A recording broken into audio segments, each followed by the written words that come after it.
북한이 남한 국민 2명을 국가정보원 간첩이라면서 억류하고 외신 기자들까지 불러서 공개 기자회견을 열었습니다. 근데 뭔가 좀 이상합니다. 자신이 국정원 간첩이라고 밝힌 2명의 남성, 김국기, 최준길 씨, 이 두 사람의 기자회견 내용부터 잠시 들어보시죠. 저는 북에 체포되기까지 중국 단동에 살면서 반공화국 적대인하던 국정원 첩자 최춘길입니다. 2012에서 언급한 있지만은 2012년도 10월경에 그 국정원 요원 김 과장은 탈북자 그 최명이라는 이름을 저한테 건네주면서 그가 위장 탈북한 국보위부의 특공작원이라는 것을 사실을 증명할 수 있는 자료를 시급히 꾸며 보내라는 지시를 주었습니다. 기자 선생님들, 민족의 화합과 통일을 위해 다시는 저와 같은 놈이 나오지 않도록 세계의 양심과 공정한 여론에 호소해 주시길 간절히 부탁드립니다. 이상입니다. 제 이름은 김국기입니다. 제가 저지른 범죄 행위는 첫 번째, 북의 최고 지도부와 관련한 중대 국가 비밀 자료들을 체계적으로 수집하여 국정원에 제공함으로써 미국과 남쪽 당국에 북에 대한 국가 정치 테러에 적극 가담한 것입니다.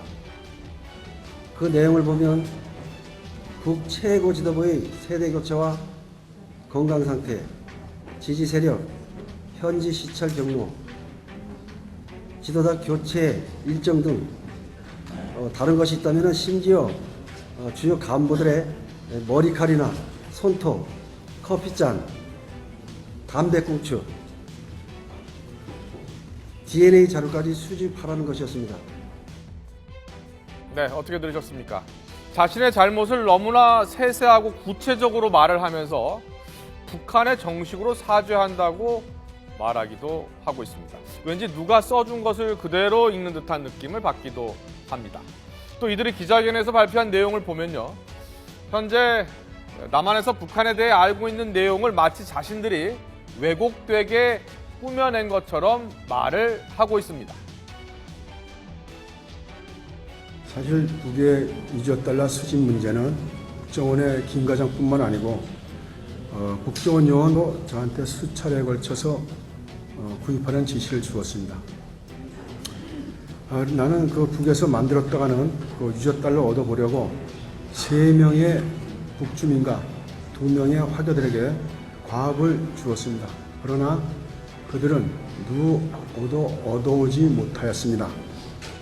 그래서 제가 직접 단동에서 얻어 마치 이것을 북에서 얻은 것처럼 꾸며서 보내줄 결심을 하고 2012년 7월경에 단동시에 있는 중국은행 그 앞에 가면은 암달러 거래사원들이 많이 있습니다. 암달러 거래사원들이.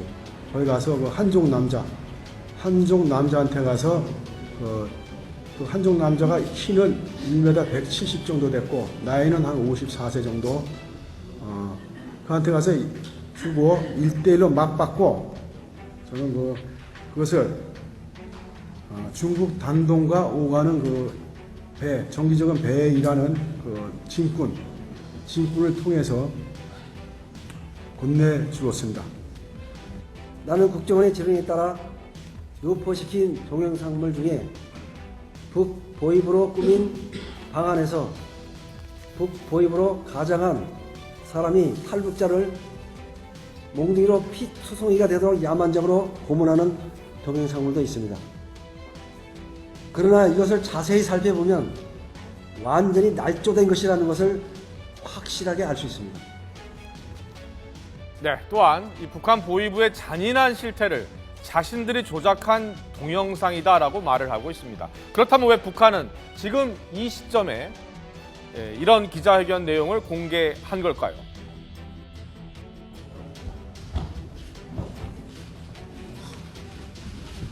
이들의 말을 잘 들어보면요. 최고 지도자 암살과 같이 북한 체제 붕괴를 가져올 수 있는 테러를 모의했다라는 말이 있습니다.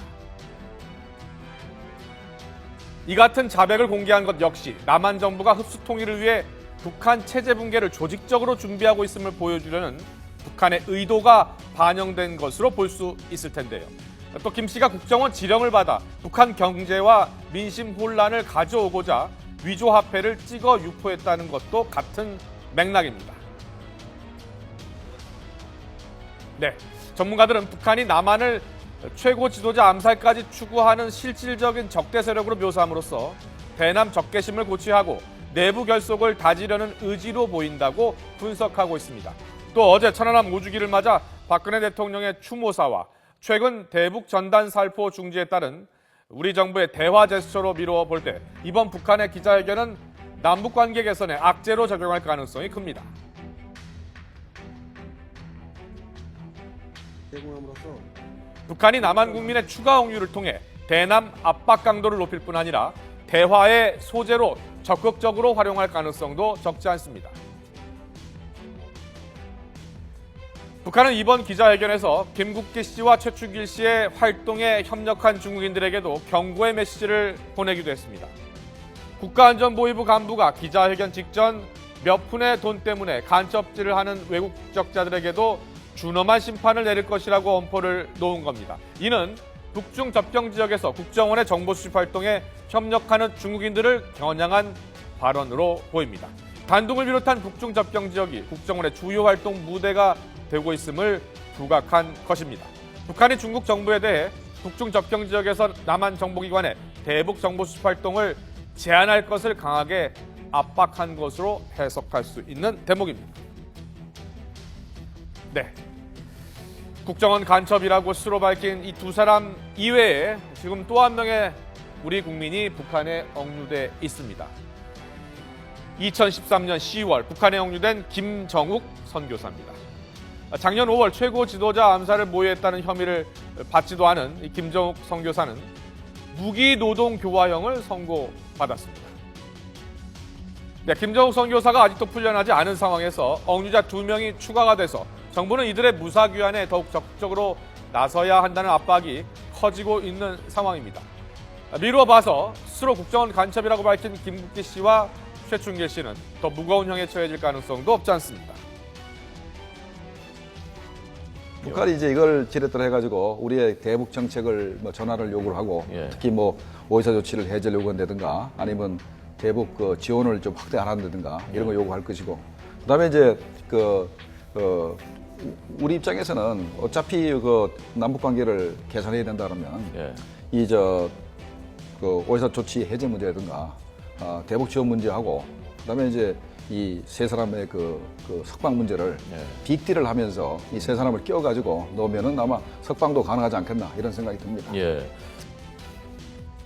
현재 우리 정부는 북한이 터무니없는 주장을 하고 있다. 이 주장을 멈추고 우리 국민들을 조속히 송환하라 이렇게 요구하고 있습니다.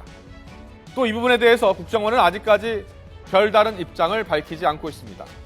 이번 기자회견으로 남북관계는 더 복잡하게 꼬여가고 있습니다. 과연 향후 남북관계와 이 억류된 세 사람의 운명도 순탄치만은 않아 보입니다.